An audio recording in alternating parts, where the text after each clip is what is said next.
bitches, every city in my tribe. Look behind. Booty dominate the world, peaches ripe. Hello? Hi, welcome in. Hi, welcome. Hi, thanks. Yeah, no problem. I just had a few questions. Great. All right. First one, Sure. what is anti-purity culture? I don't think I've heard that term before. Um, so purity culture is an evangelical Christian ideology that essentially you should remain pure and abstinent until marriage, I already hate it. and that sex is an evil temptation.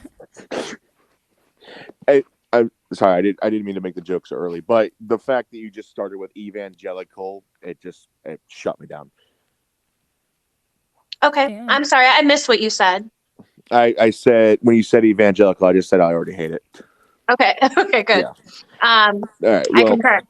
yeah. Well, so basically, anti-purity culture is just like no holding hands till marriage kind of shit.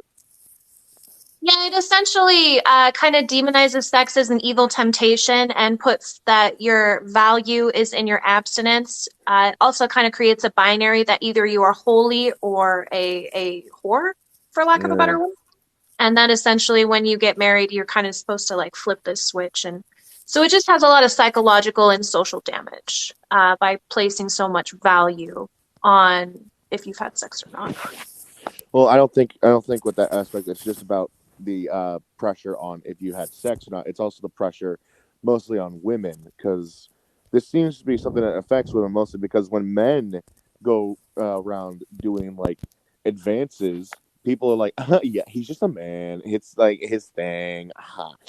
But then in American society, when women go out around doing the same exact thing, suddenly she's not awesome and she's not cool. She's not one of them. She's like rotten and stuff. And it's the weirdest double standard to me because if you're going to call someone else cool, but someone else's sleaze for doing the exact same thing, it doesn't tell me that you think that it doesn't tell me that you are like gotta stay pure for God. It just tells me that you're misogynistic and that you Yeah, don't view women as people but as property.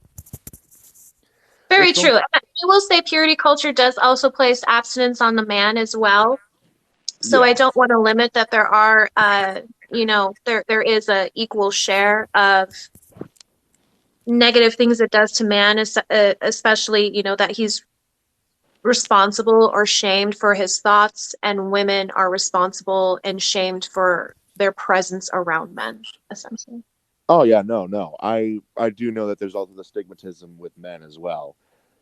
It's I don't know how to explain it. It's like it seems way more harsh when it comes to like younger women. That's what I'm trying to say. Oh Yeah, no, certain agreed. groups are Yeah, Yeah. disproportionately affected. yeah, you are correct.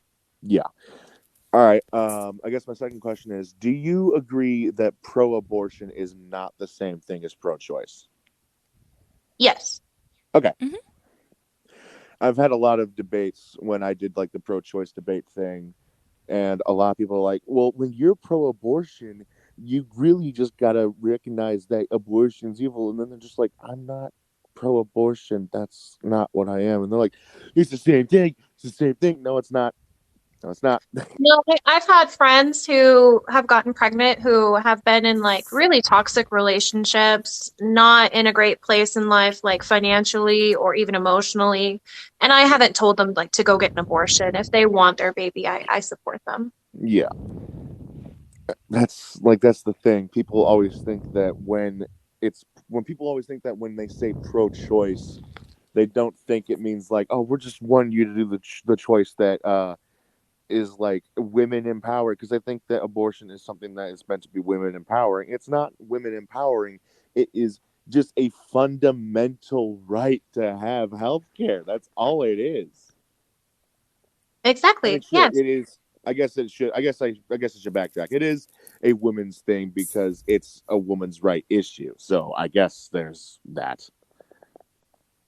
It's majorly a women's rights issue, yes. Yes. So I don't know why I said that.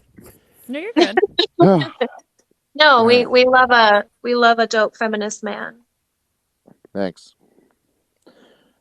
I do gotta. because it seems like this anti-purity culture thing. Now that I know that's like the actual word that we could use for it, instead of just saying the whole Christian don't touch hands before marriage kind of thing. It really affected me in school, especially with the sex educations aspect of it. So I'm from this really weird state called Missouri. You know, misery, sadness, that whole thing. Um, yeah, and it's. I remember in class, um, I had an IEP, so I had the option to not take health class in ninth grade. So instead, they made me take it in 12th grade. So not only was I sitting around a bunch of freshmen who were giggling at the word penis like it was the funniest thing in the world, I also learned for the first time what freshmen were being taught Wait, dude, no after. way they Like, gave you like an exemption because of an IEP. Our schools did uh, not care. oh well, my I think what it was is because my parents worked at the school too, so I think there was a little bit of a Oh, that makes sense. Yeah, no, because our yeah. school, like even with an IEP, you couldn't even get like extra time on a test. Are you serious? I live On in. God. Oh Oh wow, my god. that's harsh. Yeah. Yeah. I live in Montana, and so it's a big Christian community. I've never been religious, but obviously a lot of my friends just naturally were. And yeah, I saw a lot of them go through identity crisis, having Yeah. sex, or either just getting married to have sex and then getting divorced because the relationship didn't work out. Yeah. I did okay. I don't really have a lot of religious friends. I've had friends who were in like different religions than one another, but there is the same thing where I've had a few friends from high school where as soon as they graduated or as soon as they turned 18, they got married. Like Yeah, they didn't even wait. They're just like boom. And it's just so weird because like they first of all they don't even have enough money to get a house yet, let alone I think like three of them didn't even have a car yet. So it was weird, and I think part of that aspect is also the health class thing. So when I was in health class, we had one of the male coaches be our teacher all year. Now this is where the fun begins. A lot of the time the things that we were being taught were either outdated or really not interpreted well by the stuff that our teacher was presenting us. Like in psychology class, when we learned about schizophrenia and paranoid disorders, we didn't watch A Beautiful Mind because that's not an accurate representation of any form of schizophrenia. It's a romanticized version of it. But in health class, he's like, no, this is a movie you need to watch to understand what schizophrenia is. It, well, no one got it. No, everybody was just wondering, like, well, what's the illusion? What isn't the illusion? And I mean, like, if you're trying to have that be the aspect, sure, but schizophrenia is more than just the hallucinations. right. The paranoia. Yeah. Yeah. But the biggest one came from when we were learning about like the actual like sex education. So one of the things that we had to learn about was of course the menstrual cycle, and we didn't get to really touch that subject. We we did not touch that subject rather at all. I had to learn what it was on my own through books and my spare time. In class, all we learned was that it happens every month. He didn't even say it was like every 28 days or something like that. He just said it happens every month and that it's when women bleed. And that was all we ever learned about it. When I It's was when in women freshman bleed. health I'm so dead. class, when I was in freshman health class, I loved my health teacher. She was trying new ways of teaching, and so she wanted to tell us that number eight, let me see, number eight on the test was testes, and I still do that to this day. Why can't I do it? Number eight is testes. Oh, yeah. I've heard that one I think she before. did. I think she did this. Number eight is testes. Yeah. So I've I had that still know happen to before. this day, 15 years later, that number eight was testes.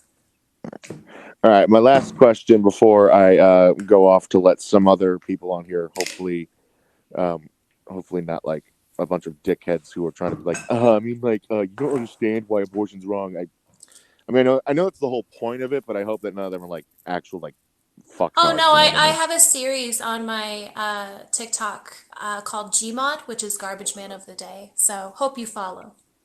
Oh, okay. You know what? I'm gonna do that just so I can see that because that sounds hilarious. All right. So my last question is, and this is a big one. How do you feel about the stigmatism of women who are anti-feminist or claim to be anti-feminist? And what would you say to them if you had the chance? um, you want to go first, Naomi? I need a second to think. To women who say they're anti-feminist, Yes. Yeah, I feel they have I would say internalized it's misogyny. If I'm honestly, I just would say kind it's of valid giving a depending on what they're umbrella. talking about. If they're talking about like white feminism to where you wouldn't want to associate with that, then I would say it's valid. If you're talking about being an intersectional feminist and not just a feminist, I would say it's valid. But if you are simply just hating on feminism, then I would say, yeah, it's internalized misogyny. Okay. I always would Yeah. always try to approach everything with empathy and kind of asking questions so that I can understand their thought process. Yeah. Like, oh my God, T Rizzle, wonderful, wonderful comment, T Rizzle. Yeah. No, Come on up and debate, T Rizzle. Step in the box. I had a friend who claimed that she was anti-feminist because it was for she used the word libtards, and Oh, she was great. also a very big fan of like Ben Shapiro and Milo Ugh. Yiannopoulos, I think is how you say it. Yeah, have you there's a girl in here on TikTok, I think it's like trad wife Danny. She says she's Oh, anti-feminist. is she the one for like forced sterilization if you get an abortion? Yeah. Oh my God. I think I've seen that account before. That sounds familiar. Okay, I'm gonna let someone else. I'm gonna let someone else go on because I had my questions answered and I've rambled on about random shit. Yeah, So No, we no thanks, appreciate man. problem. it. I gave you a follow. You're welcome here anytime. Well, Yeah, thank you thank so you for much. coming on. Thank All you. right. Well, Stay thank safe. you and have a nice one, guys. Yep, you too. Ryan.